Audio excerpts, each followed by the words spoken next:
Biktima raw ng identity theft ang Takahiro Karasawa na sinasabi nagpadala ng mga bomb threat sa iba't ibang paaralan at opisina kamakailan ayon sa Cybercrime Investigation and Coordinating Center.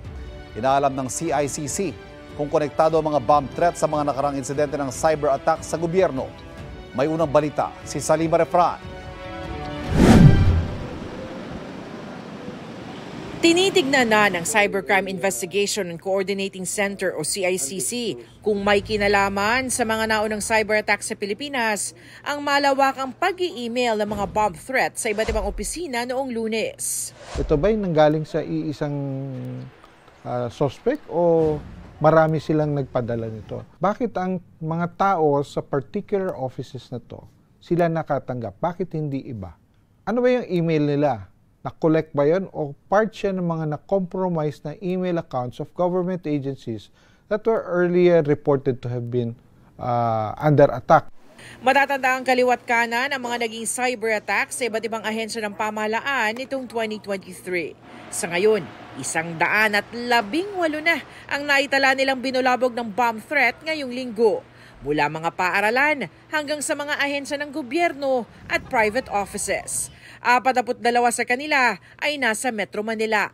Bagay na kinababahala na ng PNP, lalo't nakatanggap na naman sila ng report ng 2 bomb threat kahapon. Hindi natin pa pwedeng ipagwalang bahala to. This kind of incidents are being taken seriously by the PNP and other law enforcement agencies. Nakapulong na ng CICC ang Japanese authorities, lalo't isang nagpakilalang Takahiro Karasawa raw ang nagpadala ng email. Bagay na itinanggi ng nagpakilalang tunay na Takahiro Karasawa sa social media. Sa pakikipag-usap sa kanya ng GMA Integrated News, sinabi niyang wala pang nakikipag-ugnayan sa kanyang mga otoridad. Pero batid na raw ng Japanese authorities ang kanyang dinadanas na paghihirap dahil dito. Sabi naman ng CICC ng Pilipinas, kaso ito ng identity theft at pinauubaya na nila sa mga otoridad ng Japan. Kung nagsasabi siya na hindi siya, so sino nagpadala? Sino yung mga tao, individual or organization na nagkokontrol ng account na yon?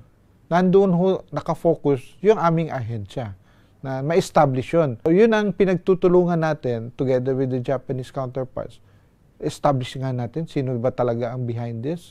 Nagpapatuloy ang investigasyon sa mga insidente. Ito ang unang balita sa Salima Refran para sa GMA Integrated News. Kapuso, para laging una ka sa mga balita, bisitahin at mag-subscribe sa GMA Integrated News sa YouTube. Sa mga kapuso abroad, samahan nyo kami sa GMA Pinoy TV at sa www.gmanews.tv.